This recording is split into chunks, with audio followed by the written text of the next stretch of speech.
Hi friends, welcome back. Sympathy for the Devil 2023లో release అయిన ఈ సైకలాజికల్ థ్రిల్లర్ని ఇప్పుడు తెలుగు డబ్బింగ్ చేసి ప్రైమ్ వీడియోలోకి అయితే రిలీజ్ చేశారు. డబ్బింగ్ అయితే పర్లేదు అనిపించింది. 18+ సీన్స్ అంటే ఏం లేవు, కానీ అక్కడక్కడ కొన్ని బూతులు ఉన్నాయి. సో ఫ్యామిలీతో స్కిప్ చేయడం అయితే better. Senior actor Nicolas Cage act చేశారు. ఈ సినిమాకి నిర్మాత కూడా తనే.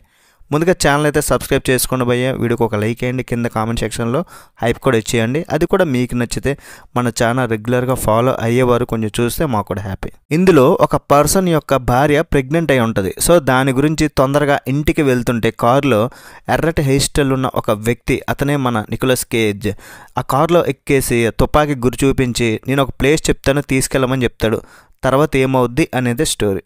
మరి మూవీ నాకు ఎట్లా అనిపించిందంటే, సింపతి ఫర్ ద డెవిల్ ఈ సినిమా మీద సింపతి చూపించకపోవడమే చాలా బెటర్ అని నాకు అనిపించింది భయ్య. అప్పుడప్పుడు నేను ఎందుకు పుట్టినానా అనిపిస్తుంది సార్. నికోలస్ కేజ్ ఒకప్పుడు సూపర్ సినిమాస్ తీశారు, ఒకదాని తర్వాత ఒకటి చూస్తూ పెరిగా. ఆస్కర్ అవార్డు కూడా గెలిచిన వ్యక్తి కూడా. కానీ ఈ సీనియర్ యాక్టర్ తన మార్గాన్ని కోల్పోయి, అంటే సీనియర్ అయిన తర్వాత ఏ మూవీస్ చేస్తున్నారో తనకే తెలియట్లే.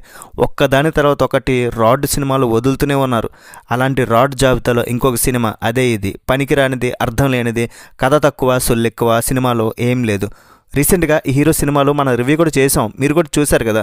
ఒక్కడు కూడా బాగాలే అసలు. ఈ స్టోరీ లైన్తో సినిమా తీయడం, మనం దాన్ని చూడడం, అసలు ఏమనుకుంటున్నారో తెలియట్లే. అసలు ఏముందని చూడాలి భయ్య సినిమా. స్పాయిలర్స్ ఉంటాయి. ఒక పర్సన్ కారులో వెళ్తున్నాడు, తనను అడ్డగించి కేజ్ కారు ఎక్కేసి తన గన్ చూపిస్తాడు. ఇక అక్కడ నుండి హాఫ్ అన్ అవర్ వరకు భయ్య ఇద్దరు కారులోనే సొల్లు వేసుకుంటూ ఉంటారు. అవి ఎట్లా ఉంటాయి అంటే లైఫ్ గురించి, ఇంట్లో ఎలా ఉంటావు, వాళ్ళ ఫ్యామిలీ ఏంటి. అవతల వ్యక్తి ఏమో నా భార్య ప్రెగ్నెన్సీతో ఉంది, ఇంటికి వెళ్దామంటే మనోడు ఊరుకోడు. వాళ్ళ పర్సనల్ లైఫ్ మాట్లాడుకుంటే ఇట్లా సొల్లు వేసుకోవడానికి సినిమా తీయాలి భయ్య. మళ్ళీ అక్కడ నుండి ఒక పోలీస్ వీళ్ళని అడ్డుకుంటాడు. ఆ అడ్డొచ్చిన పోలీసునేమో కేజ్ చంపేస్తాడు.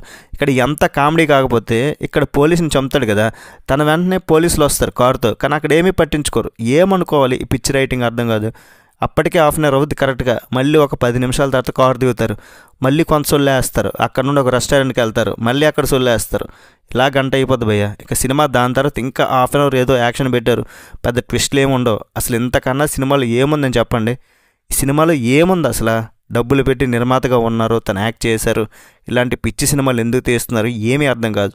కేజ్ తన వీరాభిమానులు ఎవరైనా ఉంటే వాళ్ళకి కూడా నచ్చదు. టార్చర్ అనిపించింది నాకైతే సినిమా. అతని యాక్టింగ్ గురించి ఎటువంటి కంప్లైంట్స్ అయితే ఏం లేవు. ఒక సైకోలా, పిచ్చోడ్లా బిహేవ్ చేయడం, యాక్టింగ్ చేయడం అయితే బాగుంది. హీరో అనుకుంటే పొరపాటు. మళ్ళీ జోయల్ కిన్నామన్, అతని యాక్టింగ్ కూడా బాగుంది. వీళ్ళిద్దరూ ఉంటారు. ఫైనల్గా చెప్పేది ఏంటంటే, సింపతి ఫర్ ద డెవిల్ ఈ సినిమా మీద సింపతి చూపించకపోవడమే చాలా బెటర్. ఆల్రెడీ చెప్పా, మళ్ళొకసారి చెప్తున్నా. ఓవరాల్ రేటింగ్ ఎంత ఇస్తానంటే సినిమాకి 1.5/5.